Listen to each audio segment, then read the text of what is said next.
മഹാനായ പ്രവാചകൻ സല്ലല്ലാഹു അലൈഹി വസല്ലമ പഠിപ്പിക്കുന്ന മുആദ് ബിൻ ജബൽ റളിയല്ലാഹു അൻഹു റിപ്പോർട്ട് ചെയ്യുന്ന ഒരു ഹദീസിൽ ഇങ്ങനെ കാണാം: മൻ കാന ആഖിർ കലാമിഹി ലാ ഇലാഹ ഇല്ലല്ലാഹ് ദഖലൽ ജന്ന. ഒരു മനുഷ്യൻ്റെ ഏറ്റവും അവസാനത്തെ വാക്ക് കലാം ലാ ഇലാഹ ഇല്ലല്ലാഹയാണ് എങ്കിൽ ആ മനുഷ്യൻ സ്വർഗത്തിൽ പ്രവേശിക്കുമെന്നാണ് ഹദീസ്.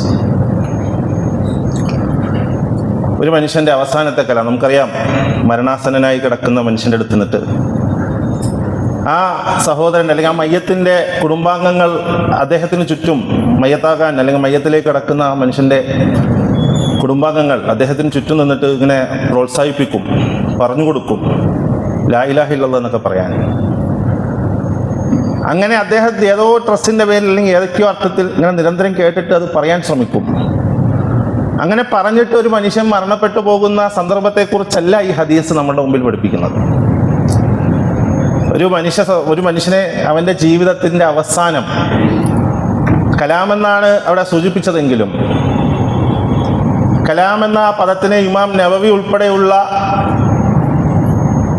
മുഹദ്ദിസുകൾ വിശദീകരിക്കുന്നത് അൽ കലാമു ഹുവൽ അമലു വ തഖ്രീറു എന്നൊക്കെയുള്ള വിശദീകരണങ്ങൾ കൊടുക്കുന്നത് കാണാൻ കഴിയും.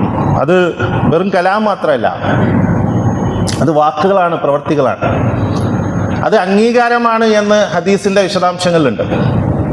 അപ്പോൾ നമ്മുടെയൊക്കെ ജീവിതത്തിലെ അവസാനത്തെ കർമ്മം, അവസാനത്തെ ആഗ്രഹം, അവസാനത്തെ വാക്ക്, അവസാനത്തെ ചിന്ത, ഇത് എന്താണ് എന്ന് തീരുമാനിക്കാൻ അല്ലെങ്കിൽ അതിലേക്ക് പരിശീലിപ്പിക്കപ്പെടുന്ന റമദാനിലാണ് ഞാൻ നിങ്ങളുള്ളത്. അതിലേക്ക് പരിശീലിപ്പിക്കപ്പെടുന്ന റമദാൻ.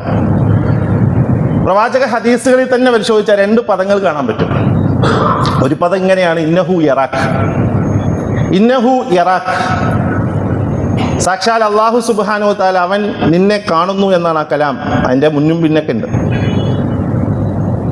അതേപോലെ തന്നെ അള്ളാഹുവിൻ്റെ പ്രവാചകന്റെ മറ്റൊരു കലാം ഇന്നല്ലാഹ യൻദുറു ഇലാ ഖുലൂബിക്കും. അല്ലാഹു സുബ്ഹാനഹു വ തആല നിങ്ങളിൽ കാണാൻ ആഗ്രഹിക്കുന്ന നിങ്ങളുടെ ഹൃദയങ്ങളെയാണെന്നാണ്. ഒരു ഹദീസിന്റെ ഭാഗം ഇന്നഹു യറാഖ് എന്നാണ്, അവൻ കാണുമെന്ന് അല്ലേ അള്ളാഹു പറയാണ്. മറ്റൊന്ന് അവൻ കാണുന്ന സ്ഥലം പറഞ്ഞു തരികയാണ്. അങ്ങനെയുണ്ടല്ലോ, നമ്മളെ സംബന്ധിച്ചിടത്തോളം ആരെങ്കിലും പറയാണ് ഇന്നിടത്ത് പോയി ഇന്ന കാര്യം ചെയ്താൽ നിങ്ങൾ ജീവിതത്തിൽ വിജയിക്കൂ എന്ന് പറഞ്ഞാൽ ഉറപ്പായിട്ടും ചെയ്യുന്ന മഹാവിധി പരീക്ഷകളാണ് ഞാനും നിങ്ങൾ എന്നുള്ളതാണ് സത്യം. ഏതെങ്കിലും ഒരു സാധനം ഉണ്ടെങ്കിൽ ആ സാധനം തിന്നാൽ, അത് ധരിച്ചാൽ, അവിടെ പോയാൽ സ്വർഗം കിട്ടുമെന്ന് വിശ്വസിക്കുന്നവരാണ്. യഥാർത്ഥത്തിൽ അങ്ങനെയല്ല. നമ്മളെ സംബന്ധിച്ചിടത്തോളം അല്ലാഹു സുബ്ഹാനഹു വ തആല കാണുന്ന സ്ഥലവും അല്ലാഹു കാണുമെന്ന ഉറപ്പും നമ്മുടെ മുമ്പിലുണ്ട്. പക്ഷെ നമ്മൾ അല്ലാഹു കാണുന്ന ആ സ്ഥലത്തെ നമ്മൾ ആലസ്യത്തിൽ വിടുകയാണ്, ഗഫലത്തിൽ വിടുകയാണ്. അതിൻ്റെ ശുദ്ധീകരണ പ്രക്രിയ നമ്മുടെ മുമ്പിൽ വിഷയമേ അല്ല. അതിൻ്റെ രൂപം നമ്മുടെ മുമ്പിൽ പ്രശ്നമല്ല. അതിൻ്റെ ചിന്തകൾ നമ്മുടെ മുമ്പിൽ പ്രശ്നമല്ല. അല്ലെങ്കിൽ അത് എന്ത് അവസ്ഥയിലാണെന്ന് പോലും ഞാനും നിങ്ങളും ചിന്തിക്കുന്നില്ല. നമ്മളെപ്പോഴും പറയുന്ന ഒരു ഹദീസിൻ്റെ ഭാഗമാണ്: അള്ളാഹു നിങ്ങളുടെ ശരീരത്തിലേക്ക്, രൂപങ്ങളിലേക്ക് നോക്കൂല, പക്ഷേ നിങ്ങളുടെ ഹൃദയങ്ങളിലേക്ക് നോക്കും. ആ പ്രയോഗത്തെ നിങ്ങളൊന്ന് മുഖവിലക്കെടുത്തിട്ട് ഇന്ന് ഞാൻ പറയാൻ പോകുന്ന വിഷയത്തെ ഗൗരവത്തിൽ സ്വീകരിക്കണമെന്നാണ് സൂചിപ്പിക്കാനുള്ളത്. നമ്മൾ ശരിയാക്കാൻ ഉദ്ദേശിക്കുന്നത് അള്ളാഹു കാണുന്ന സ്ഥലത്തെയാണ്, അള്ളാഹുവിൻ്റെ നോട്ടം എത്തുന്ന സ്ഥലത്തെയാണ്. എങ്ങനെ ശരിയാക്കാം? ആ ശരിയാക്കേണ്ടത് എങ്ങനെയാണ് എന്നതിന് പ്രവാചകൻ സല്ലല്ലാഹു അലൈഹി വസല്ലമയുടെ മറ്റൊരു ഹദീസ് പരിചയപ്പെടുത്തിയാൽ നിങ്ങൾക്ക് മനസ്സിലാവും. ഒരിക്കൽ റസൂലുള്ളാഹി സ്വല്ലല്ലാഹു അലൈഹി വസല്ലമ മിമ്പറിൽ ഇങ്ങനെ കയറി നിന്നിട്ട് മുസ്ലിം സമൂഹത്തിൻ്റെ മുമ്പിലൊരു ഉപദേശം നൽകുന്നുണ്ട്.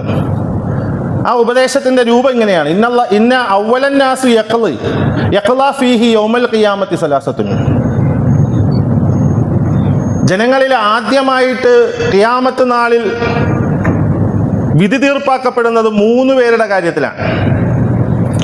3 പേരെയും പരിചയപ്പെടുത്തുമ്പോൾ നമ്മൾ അത്ഭുതപ്പെട്ടു പോകും. അതിൽ ഒരാളെ സംബന്ധിച്ചിടത്തോളം പറയപ്പെടുന്നത് അദ്ദേഹം ഷഹീദായ മനുഷ്യൻ എന്നാണ്. റജുലുൻ ഇസ്തുഷ്ഹിദ, ഷഹാദത്ത് കൊതിക്കുന്ന മനുഷ്യൻ, അള്ളാഹുവിൻ്റെ മാർഗത്തിൽ രക്തസാക്ഷിത്വം വരിച്ചവൻ. മറ്റൊരാളെ കുറിച്ച് പറയുന്നത് റജുലുൻ തഅല്ലമൽ ഇൽമ വ അല്ലമഹു വ ഖറഅൽ ഖുർആൻ. അള്ളാഹുവിൻ്റെ ദീൻ ഇങ്ങനെ പഠിപ്പിക്കുകയും അത് പഠിക്കുകയും അതോടൊപ്പം തന്നെ പരിശുദ്ധ ഖുർആൻ ഇങ്ങനെ പാരായണം ചെയ്തൊക്കെ ജീവിച്ചൊരു മനുഷ്യൻ. വേറൊരാളെ കുറിച്ച് പറയുന്നത് റജുലുൻ വസ്അല്ലാഹു അലൈഹി വഅതാഹു മിൻ അസ്നാഫിൽ മാലി കുല്ലിഹി. അല്ലാഹു സുബ്ഹാനഹു വ തആല സമ്പത്ത് നൽകി അനുഗ്രഹിച്ച ഒരു സഹോദരൻ അല്ലെങ്കിൽ ഒരു മനുഷ്യൻ. അയാളാകട്ടെ ആ സമ്പത്ത് മുഴുവനും അള്ളാഹുവിൻ്റെ മാർഗത്തിൽ ഇങ്ങനെ ചെലവഴിച്ചു കൊണ്ടിരിക്കുന്നു. സക്കാത്തുകൾ കൊടുക്കുന്നു, സ്വതക്കകൾ കൊടുക്കുന്നു, ഓരോ മനുഷ്യൻ്റെയും ആവശ്യങ്ങളെ ഇങ്ങനെ നിറവേറ്റിക്കൊണ്ടേയിരിക്കുന്നു. ഇങ്ങനെ ഈ 3 മനുഷ്യരെയും അള്ളാഹുവിൻ്റെ പരലോകത്ത് കൊണ്ടുവരപ്പെടും. അള്ളാഹു സുബ്ഹാനഹു വ തആല ഓരോരുത്തരെയും കുറിച്ച് പറയുന്നുണ്ട്. അയാളെങ്ങനെ കൊണ്ടുവരുമ്പോൾ ഫഉതിയ ബിഹി ഫഅറഫഹു നിഅമഹു ഫഅറഫഹ. അള്ളാഹു സുബ്ഹാനഹു വ തആല ഒരാളെ ആ മനുഷ്യനെ കൊണ്ടുവന്നിട്ട് അദ്ദേഹത്തിന് നൽകിയ അനുഗ്രഹങ്ങളെക്കുറിച്ച് പഠിപ്പിച്ചു കൊടുക്കും, അദ്ദേഹത്തിന് അറിയിച്ചു കൊടുക്കും. നിനക്ക് ഇന്ന അനുഗ്രഹങ്ങൾ നൽകിയിരുന്നു, ഈ അനുഗ്രഹങ്ങളൊക്കെ നിനക്ക് നൽകപ്പെട്ടതാണ്. ആ അനുഗ്രഹങ്ങൾ എന്താണ് എന്ന് അവനെ മനസ്സിലാക്കി കൊടുത്തതിന് ശേഷം അള്ളാഹു ചോദിക്കും, ഫമാ അമിൽത ഫിഹ, നീ എന്താണ് ചെയ്തത്? അള്ളാഹ് നൽകിയ അനുഗ്രഹങ്ങളെ നീ എന്ത് ചെയ്തു എന്ന് ചോദിക്കും. അപ്പോൾ ആ ആദ്യത്തെ മനുഷ്യൻ പറയും, ഞാൻ അള്ളാഹുവിൻ്റെ മാർഗത്തിൽ കൊല്ലപ്പെട്ടു, ഷഹീദായി, പടച്ചവന്റെ മാർഗത്തിൽ ഷഹീദായി, അള്ളാഹുവിൻ്റെ മാർഗത്തിൽ വധിക്കപ്പെട്ടു. രണ്ടാമത്തെ ആൾ പറയും, ഞാൻ നേടിയെടുത്ത അറിവുകളെല്ലാം അള്ളാഹുവിൻ്റെ മാർഗത്തിൽ ഇങ്ങനെ പഠിപ്പിച്ചു കൊടുത്തു എന്ന് പറയും. ഖുർആൻ ഓതിക്കൊടുത്തു, ഖുർആൻ പഠിപ്പിച്ചു കൊടുത്തു. വല്ലാത്തൊരു ശ്രേഷ്ഠമായ കർമ്മമാണല്ലോ. മൂന്നാമത്തെ ആൾ പറയും, പടച്ചവൻ നൽകിയ സമ്പത്ത് മുഴുവനും അനുഗ്രഹങ്ങൾ മുഴുവനും ഞാൻ എന്ത് ചെയ്തു? പടച്ചവന്റെ മാർഗത്തിൽ സ്വതക്കയായി, സക്കാത്തായി നൽകി. നോക്കണം, 3 മനുഷ്യരുടെയും കാര്യത്തിൽ അല്ലാഹു സുബ്ഹാനഹു വ തആല എടുക്കുന്ന തീരുമാനം കാണണേ. വളരെ വ്യത്യസ്തമായ ഒരു തീരുമാനം. നമ്മുടെ ചിന്തകൾക്ക് പോലും ഒരുപക്ഷെ നമ്മുടെ ചിന്തയിൽ എന്തായിരിക്കും? ഈ ഹദീസ് കേൾക്കുമ്പോൾ ഇത്രയും കേട്ടപ്പോൾ നമുക്ക് തോന്നാ ഷഹാദത്ത് വരിച്ച ആളെ അള്ളാഹു സ്വർഗത്തിൽ പ്രവേശിപ്പിക്കും. അള്ളാഹുവിന്റെ മാർഗത്തിൽ ഇൽമ് നേടി നൽകി പരിശുദ്ധ ഖുർആൻ പാരായണം ചെയ്തു കൊടുത്ത മനുഷ്യനെ അള്ളാഹു സ്വർഗത്തിൽ വിടും. അള്ളാഹുവിന്റെ മാർഗത്തിൽ സമ്പത്ത് ചെലവഴിച്ചവനെ സ്വർഗത്തിൽ വിടും. നോക്കണേ, അള്ളാഹു സുബ്ഹാനഹു വ തആല ഈ മനുഷ്യന്റെ വർത്തമാനം കേട്ടിട്ട് പറയും, കാല കദബ്ത, നീ കള്ളം പറഞ്ഞിരിക്കുകയാണ്, നീ മഹാകള്ളമാണ് പറഞ്ഞത്, നീ വധിക്കപ്പെട്ടു, കൊല്ലപ്പെട്ടു. അങ്ങനെ കൊല്ലപ്പെട്ട് നീ വലിയ രക്തസാക്ഷിയാണെന്ന് അറിയപ്പെടാൻ നീ ആഗ്രഹിച്ചു. നിന്റെ പേരിൽ എല്ലാ വർഷവും ആഘോഷങ്ങൾ, നിന്റെ പേരിൽ വലിയ മണ്ഡപങ്ങൾ, ഇങ്ങനെ നിന്റെ പേരിൽ അത്തരത്തിലുള്ള വലിയ ഷഹാദത്തിലൂടെ നീ ആഗ്രഹിച്ച ഒരു ഭൗതിക നേട്ടം. രണ്ടാമത്തെ മനുഷ്യനെ സംബന്ധിച്ചിടത്തോളം അദ്ദേഹത്തോട് അള്ളാഹു പറയും, നീയും കള്ളം പറഞ്ഞിരിക്കുകയാണ്. നീ കള്ളം പറഞ്ഞിട്ട് നിന്റെ ഉദ്ദേശം നീ വലിയ പണ്ഡിതനാണെന്ന് അറിയിക്കാൻ വേണ്ടിയാണ്, വലിയ ആലിമാണെന്ന് അറിയിക്കാൻ വേണ്ടിയാണ്, നീ വലിയ പരിശുദ്ധ ഖുർആനിനെ, ദീനിനെ കുറിച്ച് വിജ്ഞാനമുള്ളവനാണ് എന്ന് അറിയിക്കാൻ വേണ്ടിയുള്ള ശ്രമമാണ്. ഇനി അതല്ല എങ്കിൽ ആ പരിശുദ്ധ ഖുർആൻ ഇങ്ങനെ പാരായണം ചെയ്തിട്ട് വളരെ പ്രഗത്ഭനായ കാരിയാണ് എന്ന് ഞാൻ അറിയണം എന്ന് ആഗ്രഹിക്കുന്നു. മൂന്നാമത്തെ മനുഷ്യനെ സംബന്ധിച്ചിടത്തോളം അദ്ദേഹത്തോട് അള്ളാഹു പറയും, നീയും കള്ളം പറഞ്ഞിരിക്കുകയാണ്. നീ കള്ളം പറഞ്ഞത് എങ്ങനെയാണെന്ന് അറിയാമോ? നീ സമ്പത്ത് ചെലവഴിച്ചു, കൊടുത്തു, സക്കാത്ത് കൊടുത്തു, സമ്പത്ത് സ്വതക്കയായി കൊടുത്തു, അങ്ങനെ പള്ളിക്ക് കൊടുക്കുന്നു, മറ്റു എല്ലാ കാര്യങ്ങൾക്കും കൊടുക്കുന്നു. പക്ഷെ നീ ആഗ്രഹിക്കുന്നത് നീ ഒരു ജൂതനാണ്, എന്തെന്നല്ല ഔദാര്യവാരാണെന്ന് അറിയപ്പെടാനാണ് നീ ആഗ്രഹിക്കുന്നു. ഭൗതികമായി മനുഷ്യന്റെ ചില ആഗ്രഹങ്ങൾ, അല്ലെ, നേട്ടങ്ങൾ ഇങ്ങനെ കൊതിച്ചിട്ട് ജീവിച്ചവരെ ഈ 3 പേരും. നോക്കണം, അല്ലാഹു സുബ്ഹാനഹു വ തആല അവന്റെ മലക്കുകളെ വിളിക്കും. എന്നിട്ട് മലക്കുകളെ വിളിച്ചിട്ട് പറയും, അമറ ബിഹി ഫസുഹിക അലാ വജ്ഹിഹി ഹത്താ ഉൽഖിയ ഫിന്നാർ. ആ രക്തസാക്ഷിയെ അള്ളാഹുവിന്റെ മാർഗത്തിൽ ഇൽമ് നേടുകയും ഇൽമ് പഠിപ്പിക്കുകയും ഒക്കെ ചെയ്ത മനുഷ്യനെ, സമ്പത്ത് പടച്ചവന്റെ മാർഗത്തില് ഇങ്ങനെ സ്വതക്കയും സക്കാത്തുമായി നൽകിയ മനുഷ്യനെ അള്ളാഹു പറയാണ്, ആ അവന്റെ മുഖം താഴ്ഭാഗങ്ങളിൽ ഇങ്ങനെ വലിച്ചു കച്ച് എന്ത് ചെയ്യണം? അവനെ നരകത്തിലേക്ക് എടുത്തെറിയണം എന്ന് അള്ളാഹു സുബ്ഹാനഹു വ തആല അവന്റെ മലക്കുകളോട് കൽപ്പിക്കുമെന്നാണ് ഹദീസ്. അൽബാനി ഈ ഹദീസിനെ സ്വഹീഹുകളിൽ എഴുതിയിട്ടുണ്ട്. നസായിയും അതുപോലെ തന്നെ ഇമാം മുസ്ലിമും ഒക്കെ അത് അവരുടെ സ്വഹീഹുകളിൽ രേഖപ്പെടുത്തപ്പെട്ട ഒരു ഹദീസാണ്. പ്രിയ സഹോദരങ്ങളെ, നമ്മൾ പഠിച്ചു നോക്കി, നമ്മളൊക്കെ നോമ്പുകാരാണ്.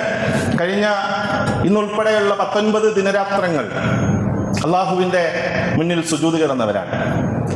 അള്ളാഹുവിന് വേണ്ടി ഖുർആൻ പാരായണം ചെയ്തവരാണ്. രാവിലെ മുതൽ വൈകുന്നേരം വരെ വിശപ്പും ദാഹവും സഹിച്ചവരാണ്. ഇങ്ങനെ നമ്മൾ ജീവിച്ചിട്ട് നമ്മുടെ അവസ്ഥ ഇങ്ങനെയാകുമോ എന്നതിനെ കുറിച്ച് നിങ്ങൾ ചിന്തിച്ചിട്ടുണ്ടോ?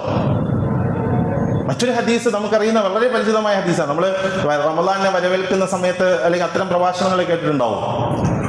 എന്താണ്, അള്ളാഹുവിന്റെ പ്രവാചകൻ മിമ്പറിലേക്ക് കയറുമ്പോൾ 3 തവണ ഇങ്ങനെ ആമീൻ പറയുന്നുണ്ട്. അതിലൊരു കൂട്ടരെ സംബന്ധിച്ചിടത്തോളം പരിശുദ്ധ റമദാൻ ഇങ്ങനെ എത്തി, അതിലിങ്ങനെ അവസരം കിട്ടി, ഏകദേശം 700 ചില്ലുവാനം മണിക്കൂറുകൾ കഴിച്ചുകൂട്ടി. എന്നിട്ട് സ്വർഗത്തിൽ പോകാത്തവൻ, അള്ളാഹുവിന്റെ സ്വർഗം നഷ്ടപ്പെട്ടു പോയവൻ, അവൻ നശിക്കട്ടെ എന്ന് ജിബ്രീൽ അലൈഹി സ്വലാത്തു വസ്സലാം ഇങ്ങനെ പ്രാർത്ഥിക്കുമ്പോൾ ആമീൻ ചൊല്ലി എന്നാണ് ഹദീസ്. ഹദീസിന്റെ സ്വഹീഹും വഈഫാണോ എന്നൊക്കെയുള്ള വിഷയങ്ങൾ വേറെ ചർച്ചയിലുണ്ട്. അത് നമുക്ക് അങ്ങോട്ട് പോകണം. നമ്മൾ അതിന്റെ ആശയം എടുത്തു നോക്കി. ആശയം വളരെ ഗൗരവമുള്ളതാണ്. നമ്മളെ സംബന്ധിച്ചിടത്തോളം നമ്മുടെ കർമ്മങ്ങൾ അള്ളാഹുവിലേക്ക് ഉയർത്തപ്പെടണമെന്ന് ആഗ്രഹിക്കുന്ന സമൂഹമാണ് നമ്മൾ. പക്ഷെ ആ രൂപത്തിൽ പടച്ചവനിലേക്ക് ഉയർത്തിക്കൊണ്ടു പോകുവാൻ നമ്മുടെ കർമ്മങ്ങൾക്ക് സാധിക്കുന്നുണ്ടോ എന്നതാണ് യഥാർത്ഥത്തിൽ ഈ സന്ദർഭത്തിൽ നമ്മളൊന്ന് വിചിന്തനം ചെയ്യേണ്ടത്. എന്ന് പറഞ്ഞാൽ നേരത്തെ പറഞ്ഞ പോലെ ആ വിഷയം ഉദ്ദേശങ്ങളെ ശുദ്ധീകരിക്കേണ്ടതുണ്ട് എന്നുള്ളതാണ്. എന്താണ് നമ്മുടെ നിയ്യത്ത്? നോമ്പിന്റെ നിയ്യത്ത് എന്താ? നമസ്കാരത്തിന്റെ നിയ്യത്ത് എന്തായിരുന്നു? അല്ലെ, ഫർളായ ഈ ജമാഅത്ത് നമസ്കാരം ഇമാമിനോട് ചേർന്ന് അല്ലെ നമസ്കരിക്കുന്നു എന്നത്, അള്ളാഹുവിന് വേണ്ടി നമസ്കരിക്കുന്നു എന്നത് നിയ്യത്ത്. ഒരാൾ നമസ്കരിച്ചു, നിയ്യത്ത് പറഞ്ഞില്ല. ഒരാള് നമസ്കാരത്തിലേക്ക് വന്ന് നിസ്കരിക്കണം എന്ന നിയ്യത്ത് വെച്ചു. ഒരാൾ ജമാഅത്ത് നിസ്കരിക്കണമെന്ന് നിയ്യത്ത് വെച്ചു. വേറൊരാള് ജമാഅത്തായ നമസ്കാരം ഇമാമിനോടൊപ്പം എന്ന് നമസ്കാരം നിയ്യത്ത് വെച്ചു. അത് വേറൊരാൾ പറഞ്ഞത് അള്ളാഹുവിന് വേണ്ടി എന്ന് നിയ്യത്ത് വെച്ചു. നിങ്ങൾ ആലോചിച്ചോ, ഈ വ്യത്യസ്ത നിയ്യത്തുകളുണ്ട്. പലപ്പോഴും ഇതിൽ ഏതോ ഒരു ഭാഗത്തായി നമ്മൾ ചുരുങ്ങുന്നുണ്ട് എന്നുള്ളതാണ്. അല്ലെ, നമ്മുടെ മനസ്സുകളെ കുറിച്ച് പറയപ്പെടാറുണ്ട്. നമ്മുടെ മനസ്സിന് ചില എന്താ പറയുക വ്യത്യസ്ത രൂപങ്ങൾ, നമ്മുടെ കാര്യങ്ങളൊക്കെ അങ്ങനെയാണ്. വ്യത്യസ്ത രൂപങ്ങൾ നമ്മുടെ ചിന്തകളിൽ ഉണ്ടാവാറുണ്ട്. 5 രീതിയിലാണ് മനുഷ്യ മനസ്സുകളിൽ ഉണ്ടാകുന്ന ചിന്തകൾ എന്നാണ്. ഒന്നാമത്തെ ചിന്തയെക്കുറിച്ച് പറയുന്നത് അത് അൽ ഹാജിസ് എന്നാണ്. ഹാജിസ് എന്ന് പറഞ്ഞാൽ വളരെ മോശമായ ഒരു ചിന്തയാണ്. മോശമായ ചിന്ത എന്ന് പറഞ്ഞാൽ പെട്ടെന്ന് തോന്നും. അതിൻ്റെ പ്രതിക്രിയ അല്ലെങ്കിൽ അതിൻ്റെ റിയാക്ഷൻ എന്ന് പറയുന്നത് ആ തോന്നുന്നത് പോലെ ഫാസ്റ്റാണ്. ഒരാളോട് ദേഷ്യം തോന്നിക്കഴിഞ്ഞാൽ അവനെ അടിക്കണമെന്ന് തോന്നും. ഒറ്റ അടി കൊടുത്തിട്ടാ പിന്നെ ചിന്തിക്കാൻ അടിക്കേണ്ടതില്ലായിരുന്നു. നമ്മുടെ നാട്ടിലെ കൊലപാതകങ്ങളൊക്കെ അങ്ങനെയാണല്ലോ. പിന്നീട് ഖേദപ്രകടനം നടത്തുന്ന പിതാക്കളെ, മാതാക്കളെ, അല്ലെങ്കിൽ കുട്ടികളെ, അനിയന്മാരെ, ജ്യേഷ്ഠന്മാരെ, സഹോദരങ്ങളെ, ഇങ്ങനെ പലരെയും കാണാൻ പറ്റും. ആലോചിച്ച് നോക്കി, അത്ര പ്രശ്നമുണ്ട്. അങ്ങനെ ചെയ്യുന്ന ചില കർമ്മങ്ങളുണ്ട്, ചിന്തകളുണ്ട്. എന്താ ചിന്ത? പെട്ടെന്ന് മനസ്സിൽ വരും, പെട്ടെന്ന് നിർവഹിക്കും. അപകടകാരിയാണ് എന്നാണ് എന്താ പറയുക പണ്ഡിതന്മാർ അതിനെക്കുറിച്ച് വിശകലനം ചെയ്യുന്നത്. വളരെ അപകടകാരിയാണ്. വേറൊന്നുണ്ട്, അൽ ഖാത്തിർ, ഇങ്ങനെ മനസ്സിലൂടെ കടന്നു പോകുന്ന ചിന്ത. അത് താമസിക്കാതെ തന്നെ മറിഞ്ഞു. മറ്റേ അല്ലെ ആകാശത്ത് നിന്ന് അല്ലെ ഇപ്പൊ നമ്മൾ കാണുന്ന ഇറാനിലെ ചില മിസൈലുകൾ അല്ലെ ആകാശത്ത് നിന്ന് വലിയ ഗാംഭീര്യവും വെളിച്ചവും തെളിച്ചവുമായി വരുമെങ്കിലും പക്ഷെ ഭൂമിയെ തൊടൂല. ചില നക്ഷത്രങ്ങളെ കണ്ടിട്ടില്ലേ, ഭയങ്കര തിളക്കമായിരിക്കും, കുറച്ച് കഴിയുമ്പോൾ കാണൂല. ഇതുപോലെ ഒരു മിന്നായം പോലെ ചിലതിങ്ങനെ വരും. പക്ഷെ അതിലേക്ക് എത്താൻ, അത് നിർവഹിക്കുവാൻ ചിലപ്പോൾ ഒരു പക്ഷെ നമുക്ക് സാധിച്ചോളുന്നില്ല. ചിലപ്പോൾ പള്ളിയിൽ ഇവിടെ ഇരിക്കുമ്പോൾ ചില ചിന്തകൾ തോന്നും. ഇവിടെ നിങ്ങളെ ഇറങ്ങി ആ പടി ചവിട്ടുമ്പോഴത്തേക്കും ഞാൻ നേരത്തെ എന്തോ ഒന്ന് ആലോചിച്ചിട്ടുണ്ടായിരുന്നു, അത് എവിടെ പോയി എന്ന് നമ്മൾ അന്വേഷിക്കും. ഇങ്ങനെ തോന്നുന്ന ചില ചിന്തകളുണ്ട്. മൂന്നാമത്തേത് ഹദീസ് നഫ്സ് എന്നാണ്. എന്ന് പറഞ്ഞാൽ നമ്മളോട് മനസ്സിങ്ങനെ സംസാരിക്കും. അല്ലേ, ചെയ്യണോ വേണ്ടയോ, അല്ലേ, പോണോ പോണ്ടേ, നിസ്കരിക്കണോ നിസ്കരിക്കണ്ടേ, കുറച്ചുകൂടി കഴിയട്ടെ, അല്ലെങ്കിൽ ഇപ്പൊ തന്നെ പോകാം എന്നൊക്കെ പറയുന്ന ചില വർത്തമാനങ്ങൾ നമ്മളോട് നമ്മളല്ലാതെ നമ്മുടെ ചിന്ത നടത്തും. അതിങ്ങനെ ചിലപ്പോൾ പ്രേരിപ്പിക്കും, ചിലപ്പോൾ നമ്മളെ അതിൽ എന്താ പറയുക ദുർബലപ്പെടുത്തും, അല്ലെങ്കിൽ നിരുത്സാഹപ്പെടുത്തും. അങ്ങനെയുള്ള ചില ചിന്തകളുണ്ട്, കണ്ടിട്ടില്ലേ? അത് നമുക്കൊക്കെ ഉണ്ടാവാറുണ്ട്. ഇരിക്കണം, എനിക്ക് ഉൾപ്പെടെയുള്ള നമ്മളുൾപ്പെടെയുള്ള എല്ലാവർക്കും ഉണ്ടാകുന്ന ചില ചിന്തകളിൽ ഒന്നാണ്. പലപ്പോഴും ചില കാര്യങ്ങൾ ചെയ്യണം എന്ന് പറയും, ചില അഭിപ്രായങ്ങൾ അല്ലേ, അങ്ങനെ ആലോചിച്ച് നോക്കുക. ചില അഭിപ്രായങ്ങൾ പറയണമെന്ന് ആഗ്രഹിക്കുന്ന സദസ് ഉണ്ടാവും. ചില ഇല്ല ഇരിക്കുന്ന പലരും ഏതെങ്കിലും ഒരു ഷൂറയിലെ ഒരു ഭാഗമായിരിക്കുമല്ലോ, കുടുംബത്തിലോ പുറത്തോ എവിടെയെങ്കിലും അഭിപ്രായം പറയണമെന്ന് ആഗ്രഹിക്കും. പക്ഷേ സമയം കഴിഞ്ഞ് അല്ലെ മീറ്റിംഗ് ഒക്കെ കഴിഞ്ഞിട്ടും നമ്മൾ അഭിപ്രായം പറയൂല. കാരണം അതിങ്ങനെ മനസ്സിച്ച് പറയണോ വേണ്ടയോ ഇങ്ങനെ നമ്മൾ അസ്വസ്ഥപ്പെടുത്തിക്കൊണ്ടിരിക്കും. മറ്റൊന്നുണ്ട് അൽ ഹമ്മ്. ഇത് പ്രവൃത്തിയിലേക്ക് മനസ്സ് കൂടുതൽ ചായുന്ന ഒരവസ്ഥയാണ്. പക്ഷേ അത് വളരെ എന്താ പറയുക ഒരു നല്ല തീരുമാനമായിക്കൊള്ളണമെന്നില്ല. ചെയ്യാനുള്ള അതിയായ ആസക്തി ഉണ്ടാവും, പക്ഷേ അതിൻ്റെ പിന്നിലുള്ള പ്രേരണ ചിലപ്പോൾ നല്ലതാണോ ചീത്തയാണോ എന്ന് തിരഞ്ഞെടുക്കാനുള്ള ചില ആഫിയത്തുകൾ ഉണ്ടായിക്കൊള്ളുന്നില്ല. എന്നാൽ അവസാനത്തെ ഒന്ന് പറയുന്നുണ്ട് അൽ അസ്മ്. നമ്മൾ അസ്മുൽ ഉമൂർ നമ്മൾ കേട്ടിട്ടില്ലേ? എന്താണ്? നല്ല ദൃഢനിശ്ചയമുള്ള ചില ചിന്തകളുണ്ട്. നല്ല ഉറച്ച തീരുമാനങ്ങൾ എടുക്കാനുള്ള ചിന്തകളുണ്ട്. എവിടെ നിന്നാണ് കിട്ടുക? അത് ആരാ നൽകുക? അത് എന്താണ് അത്തരം ചിന്തകളുടെ ബേസ് നമ്മൾ ചിന്തിച്ചിട്ടുണ്ടോ?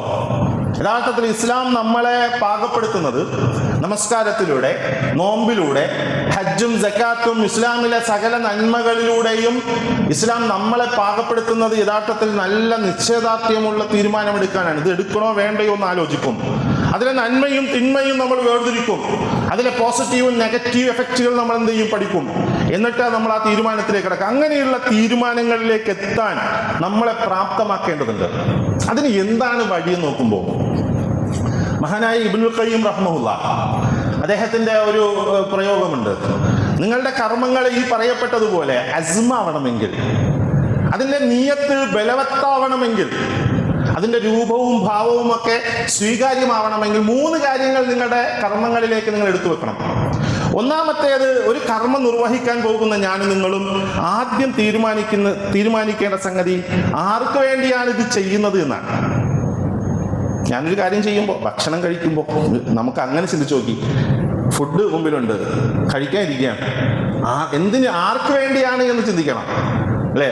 നല്ല ഷുഗർ പേഷ്യൻ്റായ ഞാൻ, അല്ലെങ്കിൽ നല്ല എന്താ പറയുക ബ്ലഡ് പ്രഷറുള്ള ഞാൻ, കൊളസ്ട്രോൾ ഉള്ള ഞാൻ എന്ന് നമുക്ക് നമ്മളെക്കുറിച്ചൊരു ധാരണ വേണ്ടേ? നമ്മൾ വലിയ രോഗിയായിരിക്കും അല്ലെ, ചോറ് പോലെ മരുന്ന് കഴിക്കുന്നവർ.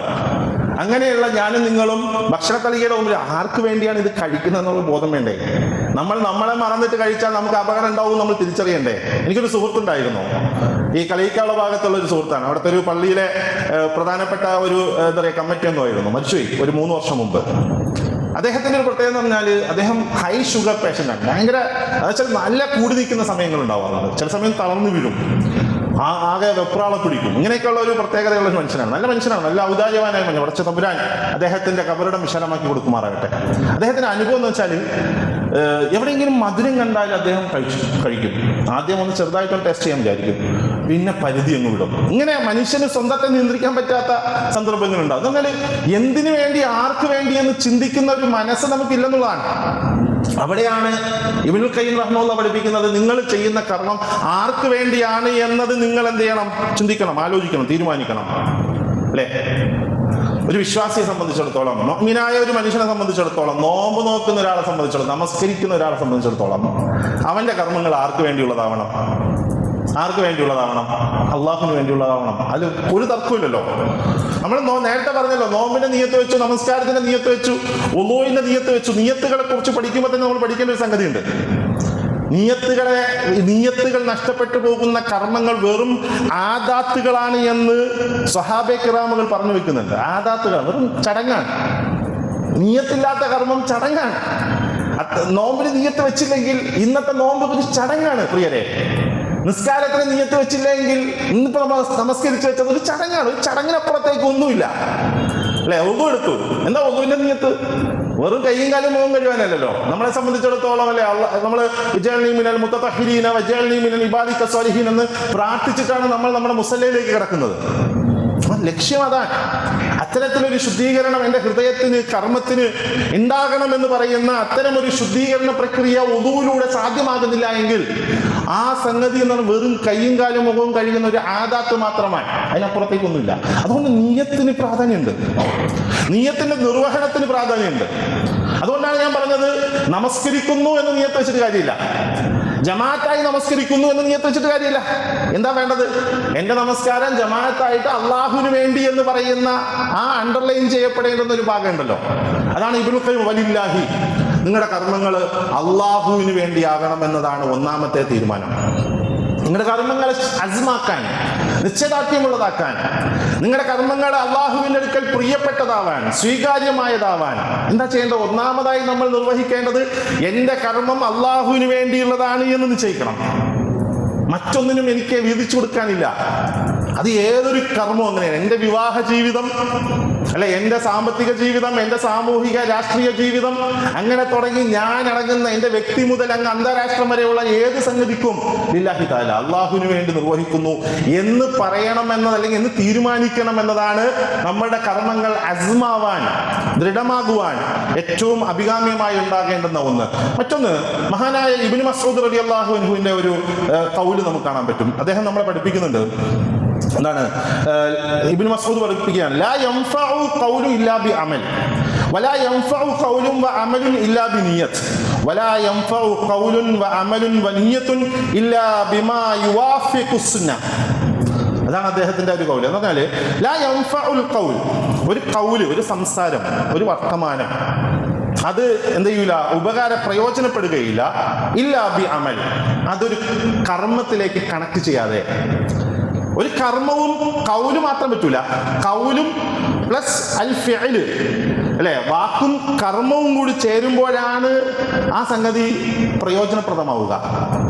മറ്റൊന്ന് അദ്ദേഹം പറയുന്നത് വലാ യൻഫഉ ഖൗലും വ അമൽ, ഈ കൗലും അമലും മാത്രം ഉണ്ടായിട്ട് കാര്യമില്ല, എന്ത് വേണം, ഇല്ലാ ബി നിയ്യത്ത്, അതിനൊരു നിയ്യത്ത് വേണം. നേരത്തെ പറയപ്പെട്ടതുപോലെ ഒരു നിയ്യത്ത് വേണം. ഇനി നിയ്യത്ത് മാത്രം പോരാ, വലാ യൻഫഉ ഖൗലും വ അമലും വ നിയ്യത്ത്, നിങ്ങളുടെ നിയ്യത്ത് അതേപോലെ കൗല് അമല് പ്രവൃത്തിയും വാക്ക് മാത്രം പോരാ, എന്താണ്, ഇല്ലാ ബിമാ യുവാഫിഖു സുന്നഹ്, യുവാഫിഖു സുന്നഹ്, മഹാനായ പ്രവാചകൻ സല്ലല്ലാഹു അലൈഹി വസല്ലമയുടെ മോഡലിലേക്ക് നമുക്ക് ചേർത്ത് വെക്കാൻ കഴിയണം. അതാണ് രണ്ടാമത്തെ എന്താ പറയാ ഇബ്നുൽ ഖയ്യിം റഹിമഹുല്ലാഹ് പഠിപ്പിക്കുന്ന സംഗതി. ഞാൻ നിർവഹിക്കുന്ന കർമ്മം, നമ്മുടെ ജീവിതത്തിലെ ഏതൊരു കർമ്മത്തിനും പ്രവാചകൻ സല്ലല്ലാഹു അലൈഹി വസല്ലമയിലും മാതൃകയുണ്ട്. മാതൃകയുണ്ടോ എന്ന് ചിന്തിക്കുന്നുണ്ടോ? എന്നാൽ നമ്മൾ നേരത്തെ പറഞ്ഞ ചിന്തകളുടെ ഭാഗമാണ് നമ്മൾ. ഉണ്ടോ, ഇല്ലേ, ചെയ്യണോ, വേണ്ടയോ, അല്ലെ, ഉണ്ട്, അസ്മാവണം അല്ലെ. ലാ ഇലാഹ ഇല്ലല്ലാഹ് മുഹമ്മദ് റസൂലുള്ളാഹി എന്ന് പറയുന്നത് വെറും ഒരു വാക്കല്ല, അത് അവിടെയാണ് നമ്മൾ ഇതിനെ മനസ്സിലാക്കേണ്ടത്. അത് വെറും ഒരു വാക്കല്ല, അത് കർമ്മം കൂടിയാണ്, അത് നിയ്യത്ത് കൂടിയാണ്, അത് മോഡൽ കൂടിയാണ്. ലാ ഇലാഹ ഇല്ലല്ലാഹ്, അല്ലാഹു മാത്രമാണ് എൻ്റെ റബ്ബ്, അല്ലാഹു ആണ് എൻ്റെ ഇലാഹ് എന്ന് പ്രയോഗിക്കുന്നത് പോലെ മുഹമ്മദ് റസൂലുള്ളാഹ് ഞാൻ എങ്ങനെ ജീവിക്കണം എന്നതിൻ്റെ സകല മോഡലുകളും സകല അച്ചും എവിടെയുണ്ട്? റസൂലുള്ളാഹി സ്വല്ലല്ലാഹു അലൈഹി വസല്ലമയുടെ അടുക്കലുണ്ട്. നമസ്കരിച്ചത് എങ്ങനെയാണ് നിങ്ങൾ? അല്ലാഹുവിൻ്റെ റസൂൽ പറഞ്ഞു, കമാ റഅയ്തുമൂനി, ഞാൻ നിസ്കരിച്ചതുപോലെ നിസ്കരിക്കുന്ന റസൂൽ പഠിപ്പിച്ചു. നമ്മൾ നമസ്കരിച്ചത് എങ്ങനെയാണ്? നമ്മൾ കാണുന്ന ഇമാം ഷാഫി, മാലിക്കി, ഷാഫി, ഹനഫി, ഹംബലി മദ്ഹബുകളിലെ വ്യത്യസ്തമായ സംഗതികൾ എല്ലാത്തിനും അവരെടുക്കത്തിലുണ്ട്. കമാ റഅയ്തുമൂനിയാണ് അതിന്റെ അടിസ്ഥാനം. റസൂലിന്റെ സ്വഹാബികൾ റസൂലിൽ നിന്ന് കണ്ടത്, അങ്ങനെയൊക്കെ വെച്ചിട്ടാണ് ആ നമസ്കാരത്തിന്റെ രൂപങ്ങൾ. അതുകൊണ്ട് നമസ്കാരം എന്നതിന്റെ രൂപത്തിൽ നമ്മൾ അസ്വസ്ഥരല്ല. കാരണം റസൂലിന്റെ അടുക്കലുള്ള മോഡൽ നമ്മുടെ കയ്യിൽ ഉള്ളത് കൊണ്ട് അതിൽ നമ്മൾ വളരെ മസ്ബൂത്താണ്, വളരെ ഉറച്ചു നിൽക്കുന്നവരാണ്. നോമ്പ് സമൂഹത്തിൽ ഇപ്പൊ നമുക്കറിയാലോ, ഇപ്പൊ റമദാനിൽ നമ്മൾ നോമ്പ് പിടിക്കുന്നത് പോലെ ധാരാളം സംവിധാനങ്ങൾ നോമ്പ് കാലത്താണുള്ളത്. ഇപ്പം ആറ്റുകാൽ പൊങ്കാലയെ കുറിച്ച് പറഞ്ഞപ്പോൾ അവരും അവിടുത്തെ പൊങ്കാലയിടാൻ വരുന്നവർ നോമ്പിലാണെന്ന് പറഞ്ഞു. അതുപോലെ തന്നെ ക്രൈസ്തവ സഹോദരങ്ങൾ അവർ നോമ്പ് കാലത്തേക്ക് പ്രവേശിച്ചിരിക്കുന്നു. ഇങ്ങനെ വ്യത്യസ്തമായ എല്ലാ മതവിഭാഗങ്ങൾക്കും നോമ്പ് ഉണ്ട് എന്ന് നമ്മൾ പഠിക്കുന്നു. ഓരോരുത്തർക്ക് വ്യത്യസ്തമാണ്. ചിലർ മാംസം കഴിക്കൂല, ചിലർക്ക് ഇന്ന ഭക്ഷണങ്ങൾ പറ്റൂല, ഇങ്ങനെ ഓരോരുത്തർക്കും ഓരോന്ന്. പക്ഷെ നമ്മുടെ മോഡൽ എന്താ? നമ്മുടെ മോഡൽ എവിടെ നിന്നാ കിട്ടിയേ? അല്ലേ, നല്ല രസമായിരിക്കും അല്ലേ? വെള്ളം മാത്രം കുടിച്ചോളി എന്ന് പറഞ്ഞാൽ കിണർ കുടിച്ച് ജീവിക്കാന്. കാരണം അങ്ങനെയാണ് നമ്മുടെ ഈ നോമ്പ് കാലം. അള്ളാഹിന്റെ റസൂൽ പറയാണ്, വെള്ളം മാത്രം കുടിച്ചോളി, ബാക്കിയൊന്നും കഴിക്കേണ്ടെന്ന് പറഞ്ഞാലോ നമ്മൾ കിണറിലെ വെള്ളം മൊത്തം കുടിച്ചു വെച്ചിരിക്കും. അത്രമാത്രം നമ്മൾ എന്ത് ചെയ്യും? അതിനോട് ആസക്തി ഉണ്ടാവുന്നതാണ്. റസൂൽ പഠിപ്പിച്ചെന്താ നോമ്പ്? നമ്മുടെ നോമ്പിനെ സംബന്ധിച്ചിടത്തോളം പറയുന്നത് ഒരു എന്താ പറയുക വിപ്ലവമാണ്. എന്താ വിപ്ലവം എന്ന് ചോദിച്ചാൽ 11 മാസക്കാലം ശരീരത്തെ പോറ്റി വളർത്തിയവർ, 11 മാസക്കാലം ശരീരത്തെ പൂജിച്ചവർ, ശരീരത്തെ സൗന്ദര്യപ്പെടുത്തിയവർ, ശരീരമേ എന്ന് ഇങ്ങനെ നിയത്ത് വെച്ച് അതാണ് കിബില. വിശന്നാൽ ഇങ്ങോട്ട് വരില്ല, അങ്ങോട്ടാ പോവാ, ഹോട്ടലിലേക്കാ പോവാ അല്ലെ, ഇങ്ങനെ കയറി ഇങ്ങനെ ഇറങ്ങി അങ്ങനെ പോണ ഒരു സ്വഭാവം ഉണ്ടാവുക. ഇങ്ങോട്ട് കയറൂല, കാരണം നമ്മൾ നമ്മളെയാണ് കൈകാര്യം ചെയ്തത്. പക്ഷേ 1 മാസക്കാലത്തേക്ക് അള്ളാഹു പറയാൻ ശരീരത്തെ അങ്ങ് ഒഴിവാക്കും. അതിനെക്കുറിച്ച് ചിന്തിക്കണ്ട. നീ വിശന്നാലും ദാഹിച്ചാലും നിന്റെ ശരീരത്തിന് എന്താ അസ്വസ്ഥത വന്നാലും നീ എന്ത് ചെയ്യേണ്ട? ഭക്ഷണം കഴിക്കരുത്, വെള്ളം കുടിക്കരുത്, നിന്റെ എല്ലാ ആഗ്രഹ അഭിലാഷങ്ങളും സ്റ്റോപ്പ്. ഇത് റസൂൽ പഠിപ്പിച്ചതാണ്. ആ റസൂലിന്റെ മോഡൽ വെച്ചിട്ടാണ് എന്റെ പ്രിയരെ നമ്മൾ നോമ്പ് വെച്ചത്, സക്കാത്ത് കൊടുക്കുന്നത്, ഹജ്ജ് ചെയ്യുന്നത്. ദാമ്പത്യ ജീവിതങ്ങളിലെ സ്വരച്ചേർച്ചകളെയും സ്വര നന്മകളെയും നമ്മൾ ചേർത്ത് പിടിക്കുന്നതിൽ റസൂലുള്ളാഹി സ്വല്ലല്ലാഹു അലൈഹി വസല്ലമയുടെ മാതൃകയുണ്ട്. എന്താ രാഷ്ട്രീയ മേഖലകൾ, അന്താരാഷ്ട്ര മേഖലകൾ, ഏത് വിഷയത്തിൽ റസൂലുണ്ട്. പക്ഷെ ആ റസൂലിന് നമ്മൾ പഠിക്കാൻ തയ്യാറാവണം, റസൂലിനെ മനസ്സിലാക്കാൻ തയ്യാറാവണം. അത് മനസ്സിലാക്കുമ്പോൾ കുറച്ചും കൂടി ഭംഗിയിൽ വിശാലമായി മനസ്സിലാക്കാനുള്ള മനസ്സുണ്ടാവണം. റസൂല് ഇവിടെ മക്കയിലുണ്ടായിരുന്നു, റസൂല് മദീനയിലുണ്ടായിരുന്നു അല്ലെ. റസൂലിന്റെ അനുചരന്മാർ എന്ത് ചെയ്തിട്ടുണ്ട്? ബൈത്തുൽ മഖ്ദിസിൽ പോയിട്ടുണ്ട്. ചരിത്രം അങ്ങനെയാണല്ലോ. അപ്പോൾ അവിടെയൊക്കെ നമുക്ക് എല്ലാ അടിസ്ഥാനത്തിലുള്ള ഫിഖുകളുണ്ട്. അപ്പൊ ഞാൻ പറഞ്ഞു വരുന്നത്, ജീവിതത്തെ നമ്മൾ നയിക്കേണ്ടത് അള്ളാഹുവിന് വേണ്ടിയാണ് എങ്കിൽ അതിന്റെ മോഡൽ സ്വീകരിക്കേണ്ടത് എവിടെ നിന്നാ? റസൂലുള്ളാഹി സ്വല്ലല്ലാഹു അലൈഹി വസല്ലമയിൽ നിന്നാണ്. അങ്ങനെ നിങ്ങൾ റസൂലുള്ളാഹി സ്വല്ലല്ലാഹു അലൈഹി വസല്ലമയെ മോഡലാക്കിയാലാണ് അസ്മ്. മോഡലാക്കുമ്പോഴാണ് നിങ്ങളുടെ ഉദ്ദേശങ്ങൾ, നിയ്യത്തുകൾ ബലവത്താവുക. അല്ലെങ്കിൽ നിങ്ങളുടെ നിയ്യത്തുകൾ ദുർബലമാണ്. അള്ളാഹുവിന്റെ റസൂലിനുമാണ്. മൂന്നാമത്തെ സംഗതിയെ കുറിച്ച് പറയുന്നത് ഇബ്നുൽ ഖയ്യിം റഹ്മത്തുള്ളാഹി പഠിപ്പിക്കുകയാണ്. മൂന്നാമത്തെ കാര്യം ബി നസ്ൽ ഖുർആൻ. ഞാനും നിങ്ങളും ദുർബല സമൂഹമല്ല. എന്റെയും നിങ്ങളുടെയും ഈ ഐശ്വര്യവും അല്ലെങ്കിൽ നമ്മളുടെ പവർ അറിയണമെങ്കിൽ ഈ ഒരു 30 ദിവസം കിട്ടിയില്ലേ, നിങ്ങൾ ഒരു ദിവസം ഒരു എന്താ പറയാ ജുസിൽ എന്താണുള്ളതെന്ന് പഠിച്ചാൽ നിങ്ങൾക്ക് ഒരിക്കും. ഒരു മനുഷ്യ ജീവിതത്തിന്റെ സകലതും നമ്മുടെ മുന്നിൽ റിട്ടേൺ രൂപത്തിൽ കയ്യിലുണ്ട് എന്നുള്ളതാണ്. എവിടെയുള്ളത് അന്വേഷിക്കണ്ട അല്ലെ? 114 അധ്യായങ്ങളിലൂടെ 6000 ചില്ലുവാനും ആയത്തുകളിലൂടെ 600 ചില്ലുവാനും പേജുകളിലൂടെ എന്റെയും നിങ്ങളുടെയും വീടിന്റെ റാക്കിന്റെ മുകളിലുണ്ട് അല്ലെ? അതിനൊന്നും മനസ്സിലോട്ട് ചേർക്കാൻ പോലും നമുക്ക് കഴിയാറില്ല. ദുർബലരാണ് നമ്മൾ. അതൊന്നും വായിക്കാൻ നമുക്ക് താല്പര്യമില്ല. നമ്മൾ ദുർബലരാണ്. അള്ളാഹുവിന്റെ പ്രവാചകൻ സല്ലല്ലാഹു അലൈഹി വസല്ലം പഠിപ്പിക്കുന്നുണ്ട് കേട്ടോ ഖുർആനിനെ അതിന്റെ സൗന്ദര്യത്തിൽ വായിക്കാനും മനസ്സിലാക്കാനും തയ്യാറാകാത്ത മനുഷ്യനെ ഖിയാമത്ത് നാളിൽ അള്ളാഹിന്റെ നോട്ടം പുലുത്തുള്ളതാണ്. അള്ളാഹുവിന്റെ കലാമ് കേൾക്കണ്ടെന്ന് തീരുമാനിച്ച അള്ളാഹിന്റെ നോട്ടം ഉണ്ടാവില്ല. അള്ളാഹുവിന്റെ ശബ്ദം നിങ്ങൾക്ക് അരോചകമാണ് എങ്കിൽ നിങ്ങൾക്ക് പടച്ചവന്റെ സ്നേഹവും ഹുബ്ബും ഒന്നും ഉണ്ടാവില്ല. നിങ്ങൾ അള്ളാഹുവിന്റെ ശബ്ദത്തെ ആഗ്രഹിച്ച് കൊതിച്ച് അല്ലെ ഖിറാഅത്തുകൾ കേൾക്കുമ്പോൾ ബാക്കി എല്ലാ ആക്ടിവിറ്റീസിൽ നിന്നും മാറിയിട്ട് നിശബ്ദമായി നിങ്ങൾ ആ ശബ്ദത്തിനോടൊപ്പം സഞ്ചരിച്ചു നോക്കി. എത്ര സൗന്ദര്യമുണ്ട്, എത്ര ഭംഗിയുണ്ട്. അള്ളാഹുവിന്റെ അനുഗ്രഹങ്ങൾ നമ്മിലേക്ക് ഇങ്ങനെ വർഷിക്കും. പടച്ചവന്റെ കാരുണ്യം നമ്മളിലേക്ക് ഇറങ്ങും. ഇതൊക്കെ റസൂൽ പഠിപ്പിക്കുന്നുണ്ട്. ഞാൻ പറഞ്ഞു വരുന്നത്, പരിശുദ്ധ ഖുർആനാകുന്ന നെസ്സാണ് നമ്മുടെ ജീവിതത്തിലെ ഏറ്റവും പ്രധാനപ്പെട്ട മൂന്നാമത്തെ സംഗതി.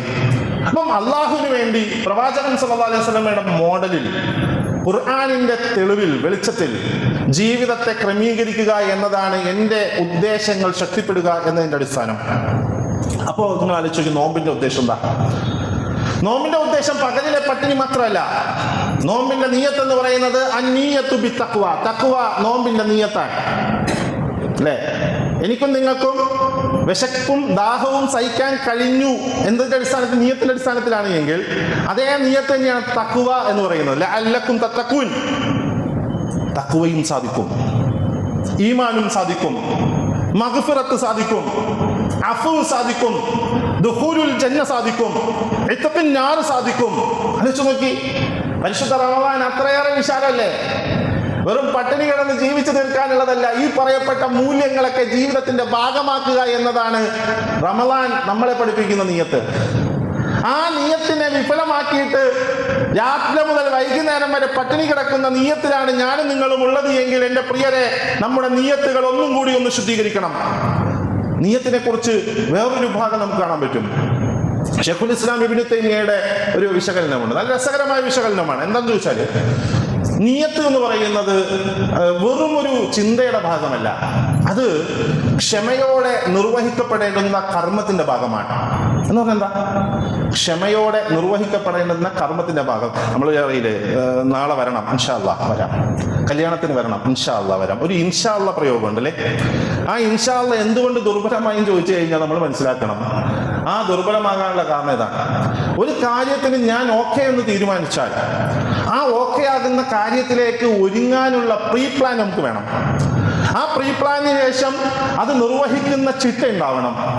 ആ ചിട്ടയ്ക്ക് ശേഷം ഞാൻ നിർവഹിച്ച കർമ്മത്തിന്റെ ചലനങ്ങൾ, പ്രതിഫലനങ്ങൾ എനിക്ക് ലഭിക്കണം. ഇങ്ങനെ 3 തലങ്ങളുണ്ട് എന്നുള്ളതാണ്. ഒന്ന് പ്രീ പ്ലാൻ ഉണ്ടാവണം, നിർവഹണ കേന്ദ്രം, ആ നിർവഹണത്തിന് ശേഷം എൻ്റെ ജീവിതത്തിൽ അതിൻ്റെ ചലനങ്ങൾ ഉണ്ടാവുക. ഈ 3 സ്ഥലങ്ങളിലും നമുക്ക് സബർ ഉണ്ടാവണം. എല്ലാ വെള്ളിയാഴ്ചയും സൂറത്തുൽ കഹ്ഫ് പോകുന്നവരായിരിക്കും ഞാൻ നിങ്ങളും അല്ലേ? കഴിഞ്ഞ വെള്ളിയാഴ്ച നമ്മൾ ഓതി വെച്ചിട്ടുണ്ടാവും അല്ലെ? അവസാനത്തിന് തൊട്ടു മുമ്പ് പരിശുദ്ധ ഖുർആനിലെ സൂറത്തുൽ കഹ്ഫ് ഒരു ചരിത്രം പറയുന്നുണ്ട്. മൂസാ ഖിദർ യാത്രയെക്കുറിച്ച്. വളരെ രസകരമായ യാത്രയാണ്. എന്താ യാത്രയിൽ നിന്ന് നമുക്ക് മനസ്സിലായത്? അതിന് മനസ്സിലാക്കാൻ കഴിയേണ്ടുന്ന ഒന്നുണ്ട്. ചില തീരുമാനങ്ങൾക്ക് മുമ്പിൽ നല്ല ക്ഷമ വേണം എന്നുള്ളതാണ്. 3 താക്കീതാണ് ഖിദർ മൂസ അലൈഹി സ്വലാത്തു വസ്സലാമിക്ക് കൊടുക്കുന്നത്. 3 താക്കീത്, 3 സന്ദർഭങ്ങൾ. ചിലപ്പോൾ നമ്മൾ അങ്ങനെയാണ്. അല്ലെ? നിങ്ങൾ ആലോചിച്ച് നോക്കി, ഇന്ന് ഫലസ്തീനെ കണ്ടിട്ട് നമ്മൾ പറയും, എന്താ പടച്ചോൻ ഈ പ്രാർത്ഥന സ്വീകരിക്കുന്നില്ലേ? നമ്മൾ പറയുന്ന ഡയലോഗാണ്, മൂസയുടെ വേറെ പതിപ്പാണ് അല്ലെ? സൂറത്തുൽ കൗഫ് പറയുന്ന മൂസ അലൈഹി സ്വലാത്തു വസ്സലാമയുടെ വേറൊരു പതിപ്പാണ്. എന്തേ നീ എന്നെ രക്ഷപ്പെടുത്തൂലേ? എന്തേ നീ എന്റെ പ്രാർത്ഥന കേൾക്കുന്നില്ലേ? എന്തേ നീ എന്റെ രോഗം ശിഫയാക്കൂലേ? ഇതൊക്കെ നമ്മൾ പറയാറില്ലേ? ആലോചിച്ച് നോക്കി. ഒരു ക്ഷമ ഉണ്ടാവണം എന്നുള്ളതാണ്. ചില കാര്യങ്ങൾക്ക് നല്ല ജാഗ്രതയോടെ ക്ഷമയോടെ നിലകൊള്ളുവാൻ എനിക്കും നിങ്ങൾക്കും സാധിക്കുമ്പോഴാണ് അതിന് റിസൾട്ട്. അത് നീയത്തിന്റെ ഭാഗമാണ്.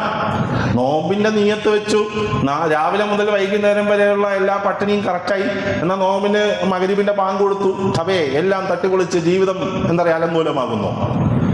രാവിലെ മുതൽ വൈകുന്നേരം വരെ നല്ല ദീനീ ബോധ്യമുള്ള നല്ല ഈമാൻദാരി, വൈകുന്നേരം ആൾക്കാർക്കൊന്ന് തൊട്ട് ടേസ്റ്റ് ചെയ്യാൻ പറ്റാത്ത അത്ര ദുഷിച്ച മനുഷ്യൻ എന്ന് പറയുന്ന ഒരു സാധനം ഉണ്ടല്ലോ. ഒരു ദിവസത്തെ പ്രക്രിയയാണ്. നമ്മുടെ മുമ്പിൽ അല്ലാഹു സുബ്ഹാനഹു വ തആല പഠിപ്പിക്കുന്ന ഈ നിയ്യത്ത്, ഈ 30 ദിവസം 720 മണിക്കൂർ, ഇനി നമ്മുടെ മുമ്പിൽ എത്ര ഉണ്ട്? 240 മണിക്കൂർ കൺഫേം ആയിട്ടുണ്ട്. അത്തരത്തിലുള്ള റമദാനിലെ ഈ സമയങ്ങളൊക്കെയും വരാൻ പോകുന്ന ബാക്കി 11 മാസങ്ങളെ ചലിപ്പിക്കണം, പ്രതിഫലിക്കണം. അതിന്റെ ആക്ഷൻസും റിയാക്ഷൻസും ഉണ്ടാവണം. ഈ ഒരു മാസം ഞാൻ ഉണ്ടാക്കിയെടുത്ത എല്ലാ മൂല്യങ്ങളും അവിടെ കിട്ടണം എന്നാണ് ഈ റമദാനിന്റെ ആശയം. പക്ഷെ നമ്മളെ സംബന്ധിച്ചിടത്തോളം രാവിലെ മുതൽ വൈകുന്നേരം വരെ ഇങ്ങനെ കെട്ടിപ്പിടിച്ച് വെച്ചിട്ട്, ചില ബലൂണൊക്കെ ഇങ്ങനെ പെരുക്കി വെച്ചിട്ട് ഒറ്റ പൊട്ടിക്കലില്ലേ, ആ പൊട്ടിക്കുന്നത് പോലെ നമ്മുടെ കഥ. നമുക്ക് വെച്ച് കെട്ടിയ ബലൂണെ ഒന്ന് കൊണ്ടു കിടക്കണം 11 മാസം. അപ്പൊ അതിങ്ങനെ കാറ്റ് കുറഞ്ഞ് കുറഞ്ഞ് കുറഞ്ഞ് കുറഞ്ഞ് കുറഞ്ഞ് കുറഞ്ഞ് അങ്ങനെ കുറയാറായി വരുമ്പോഴത്തേക്കും അല്ലാഹു സുബ്ഹാനഹു വ തആല വീണ്ടും ഒരു റമദാൻ കൊണ്ട് അതിനെ പെരുപ്പിക്കും അല്ലേ? പൊട്ടിക്കണ്ട, കൊണ്ടു നടന്നാൽ അടുത്തൊരു റമദാൻ എത്തുമ്പോൾ ഇതങ്ങ് പെരുത്തോളൂ. അങ്ങനെ പെരുപ്പിച്ചിട്ട് വീണ്ടും നമുക്ക് എന്ത് ചെയ്യാൻ, മുന്നോട്ട് പോകാനുള്ള എനർജി കരസ്ഥമാക്കാൻ പറ്റും. എൻ്റെ പ്രിയ സഹോദരങ്ങളെ, ഇത് ലഭ്യമാവണം. ഇതിലേക്ക് നമുക്ക് എത്താൻ കഴിയണം. ഇതിലേക്ക് എത്തുമ്പോഴാണ് യഥാർത്ഥത്തിൽ നമ്മുടെ മുന്നിൽ വിജയകരമായ കർമ്മങ്ങൾക്ക് സാധ്യമാണ്. എന്തുകൊണ്ട് നമ്മളുടെ ഫൈറ്റിംഗ് വിജയിക്കുന്നില്ല? എന്തുകൊണ്ട് നമ്മളുടെ ഈ മൂല്യങ്ങൾ വിജയിക്കുന്നില്ല? എന്തുകൊണ്ട് നമ്മളുടെ മുന്നോട്ട് പോക്കുകൾ അങ്ങനെ ഒരു ഭംഗിയുള്ളതാവുന്നില്ല എന്നൊക്കെ ചോദിച്ചാൽ ഇതിന് കാരണം നമ്മൾ എല്ലാം നൈമിഷികമാകുന്ന സന്ദർഭങ്ങളിലേക്ക് എടുത്തു വെക്കുന്നു, ദുനിയാവിന്റെ വഞ്ചനകളുടെ ഭാഗമാകുന്നു. അല്ലെ? നിങ്ങൾ ആലോചിച്ച് നോക്കി, 12 മണിക്കൂർ പ്ലസ് നോമ്പ്, അങ്ങനെയാണ് 12 മണിക്കൂർ കടുത്ത നോമ്പ്. ആ നോമ്പ് എന്ന് പറയുന്ന ആ കഠിനാധ്വാനത്തെ നമ്മൾ എത്ര മിനിറ്റ് കൊണ്ടാണ് പൊട്ടിക്കണമെന്ന് കണ്ടിട്ടില്ല നിങ്ങൾ? 10 മിനിറ്റ് വേണ്ട, 10 മിനിറ്റ് വേണ്ട നമ്മൾ ഈ പറഞ്ഞ 12 മിനിറ്റത്തെ അധ്വാനത്തെ നശിപ്പിക്കാൻ. ഇത് ദുനിയാവിനെ കുറിച്ചുള്ള ഒരു പഠനം കൂടിയാണ്. നല്ല കഠിനാധ്വാനിയായ നമ്മൾ നല്ല അധ്വാനം എടുത്തിട്ട് വളരെ നൈമിഷിക സമയം കൊണ്ടിടാ ഡബയെന്ന് പറഞ്ഞത് പൊട്ടിപ്പോകും. ശ്രദ്ധിക്കണം, ശ്രദ്ധിക്കണം, നല്ല ജാഗ്രത വേണം. ജീവിതത്തെ അല്ലാഹു സുബ്ഹാനഹു വ തആല ഒരു അമാനത്തായി നൽകിയതാണ്. നമ്മൾ അങ്ങനെയും കൂടി പഠിക്കണം. പരിശുദ്ധ ഖുർആൻ നടത്തുന്ന ഒരു പ്രയോഗമുണ്ട്, യാ അയ്യുഹല്ലദീന ആമനു. ഖുർആനിന്റെ ഒരു പ്രയോഗമാണ്. നിങ്ങൾ ആ പദത്തിന്റെ പിന്നാലെ ഒന്ന് സഞ്ചരിച്ചു നോക്കണം. അല്ലാഹു സുബ്ഹാനഹു വ തആല എവിടെയൊക്കെ യാ അയ്യുഹല്ലദീന ആമനു എന്ന പ്രയോഗം ഉപയോഗിച്ചിട്ടുണ്ട് എന്നൊന്ന് പരിശോധിച്ച് നോക്കി, നെറ്റിപ്പോകും. നോമ്പിന് ഉപയോഗിച്ചിട്ടുണ്ട്, സക്കാത്തിന് ഉപയോഗിച്ചിട്ടുണ്ട്, ഹജ്ജിന് ഉപയോഗിച്ചിട്ടുണ്ട്, കുടുംബജീവിതത്തിന് ഉപയോഗിച്ചിട്ടുണ്ട്, ത്വലാഖിന് ഉപയോഗിച്ചിട്ടുണ്ട്, സാമ്പത്തികമായ ക്രിയാവിക്രയങ്ങൾക്ക് ഉപയോഗിച്ചിട്ടുണ്ട്, ഭക്ഷണത്തിന് ഉപയോഗിച്ചിട്ടുണ്ട്. ഇങ്ങനെ ജീവിതത്തിന്റെ ധാരാളം അമാനത്തുകളെ മുസ്ലിം സമൂഹത്തിലേക്ക് കൈമാറ്റം ചെയ്യുവാൻ അള്ളാഹുവിന്റെ ഖുർആൻ ഉപയോഗിച്ച ഒരു പ്രയോഗമാണ്, അല്ലെങ്കിൽ ഒരു അഭിസംബോധന രീതിയാണ് യാ അയ്യുഹല്ലദീന ആമനു. പ്രിയരെ, വലിയ അമാനത്തുള്ള ഉത്തരവാദിത്തമുള്ള ഒരു സമൂഹമാണ് മുസ്ലിം സമൂഹം. ആ അമാനത്തിന്റെ പൂർത്തീകരണം, ആ അമാനത്ത് സ്വീകരിക്കുന്നത് പോലെ അഭികാമ്യമായ ഒന്നാണ്. ഞാൻ എൻ്റെ ഉത്തരവാദിത്തം ഏറ്റെടുത്തു എന്ന് പറയുന്ന നിമിഷത്തിന് പ്രസക്തിയില്ല. പക്ഷേ ആ ഉത്തരവാദിത്തത്തിന്റെ കംപ്ലീഷൻ എന്ന് പറയുന്നത്, ആ ഉത്തരവാദിത്തത്തിന്റെ പൂർത്തീകരണം എന്ന് പറയുന്നത് വളരെയേറെ പ്രസക്തമാണ് എന്ന് നമ്മൾ തിരിച്ചറിയണം. അവിടെയാണ് അള്ളാഹുവിന്റെ പ്രവാചകൻ പഠിപ്പിച്ച അല്ലെ ഒരു മനുഷ്യന്റെ അവസാനത്തെ വാക്യം ലാ ഇലാഹ ഇല്ലല്ലാഹ്. ആ പൂർത്തീകരണ സന്ദർഭം, ആ ജീവിതത്തിന്റെ ആ പൂർത്തീകരണ സന്ദർഭത്തിൽ ലാ ഇലാഹ ഇല്ലല്ലാഹ്, പടച്ചവനെ നിനക്ക് വേണ്ടിയാണ് ഞാൻ ജീവിച്ചത് എന്ന് പ്രഖ്യാപിച്ചുകൊണ്ട് ദുനിയാവിനോട് വിട പറയുമ്പോൾ ആ വിട പറയുന്ന മനുഷ്യന്റെ മുന്നിൽ സ്വർഗമല്ലാത്തതൊന്നും തുറക്കാനില്ല, സ്വർഗമല്ലാത്ത ഒന്നും തുറക്കാനില്ല. അവന്റെ മുന്നിലെ എല്ലാ പാപങ്ങളെയും പടച്ചവൻ പുറത്തു കൊടുക്കാൻ പോലും തയ്യാർ. അവന്റെ വരും വരായികളെല്ലാം മാറ്റിവെച്ചിട്ട് സ്വർഗത്തിന്റെ പാതയിലേക്ക് അവനെ ക്ഷണിച്ചു കൊണ്ടിരുത്തുന്ന അള്ളാഹുവിന്റെ പ്രക്രിയകൾ പരിശുദ്ധ ഖുർആൻ നമ്മളെ പഠിപ്പിക്കുന്നുണ്ട്. അതുകൊണ്ട് അത്തരം ഒരു ആഗ്രഹത്തെ മുന്നിൽ വെച്ച് നല്ല ശുദ്ധമായ ഉദ്ദേശങ്ങളിലൂടെ ആ ഉദ്ദേശങ്ങളുടെ പ്രതിഫലനങ്ങൾ ജീവിതത്തിന്റെ നിഖില മേഖലകളിലും പൂർണ്ണമായും സ്ഥാപിച്ചുകൊണ്ട് ജീവിതത്തെ ചലിപ്പിക്കുവാൻ നമുക്ക് കഴിയണം. അതിന്റെ പരിശീലനമാണ് റമദാൻ. അതിന്റെ പരിശീലന കേന്ദ്രമാണ് റമദാൻ. ആ റമദാനിലൂടെ നമ്മൾ പരിശീലിക്കുന്ന ഈ പരിശീലനം നമ്മുടെ ജീവിതത്തിൽ ഉണ്ടാവണം. ജീവിതത്തിന്റെ ബാക്കി എന്ന് പറയുന്നത് നോമ്പ് കാലത്തെ കഞ്ഞിയോ നോമ്പിൽ കഴിച്ചു കൂട്ടിയ ഭക്ഷണ വിഭവങ്ങളുടെ മാധുര്യമോ അല്ല. ഞാനും നിങ്ങളും നോമ്പ് കാലത്ത് സ്വീകരിച്ച ഈ അസ്മ, ഈ നിശ്ചയദാർഢ്യമാണ് എന്റെയും നിങ്ങളുടെയും ജീവിതത്തിന്റെ ബാക്കി പത്രം. ആ ബാക്കി പത്രത്തെ ശുദ്ധീകരിക്കുവാൻ എനിക്കും നിങ്ങൾക്കും സാധിക്കട്ടെ എന്ന് ആത്മാർത്ഥമായി പ്രാർത്ഥിക്കുന്നു. അല്ലാഹു സുബ്ഹാനഹു വ തആല നമ്മുടെ കർമ്മങ്ങളൊക്കെയും സ്വീകരിക്കുമാറാകട്ടെ, നമ്മുടെ നിയ്യത്തുകളെ ശുദ്ധീകരിച്ചിരുമാറാകട്ടെ. ആ നിയ്യത്തിന്റെ പ്രതിഫലനങ്ങളോടൊപ്പം അല്ലാഹുവിലേക്ക് മടങ്ങാൻ, ആ വിയർപ്പിന്റെ ദുർഗന്ധം ജീവിതത്തിൽ നിലകൊള്ളുമ്പോൾ തന്നെ പടച്ചവന്റെ സന്നിധിയിലേക്ക് മടങ്ങാൻ കഴിയുന്ന സജ്ജനങ്ങളിൽ നാഥൻ നമ്മളെ ഉൾപ്പെടുത്തുമാറാകട്ടെ. അല്ലാഹുമ്മ റബ്ബനാ തഖബ്ബൽ മിന്നാ ദുആഅനാ യാ റബ്ബൽ ആലമീൻ. റബ്ബനാ ആതിനാ ഫിദ് ദുനിയാ ഹസന വഫിൽ ആഖിറതി ഹസനത വഖിനാ അദാബന്നാർ. റബ്ബനാ ഹബ് ലനാ മിൻ അസ്വാജിനാ വദുരിയതിനാ ഖുറത അയുൻ വജഅൽനാ ലിൽ മുത്തഖീന ഇമാമാ. റബ്ബി ഇർഹംഹുമാ കമാ റബ്ബയാനി സഗീറ. ആമീൻ ബിറഹ്മതിക യാ അർഹമർ റഹീമീൻ. വആഖിറു ദഅവാനാ വൽഹംദുലില്ലാഹി റബ്ബിൽ ആലമീൻ. അസ്സലാമു അലൈക്കും വറഹ്മത്തുള്ളാഹി വബറകാതുഹു.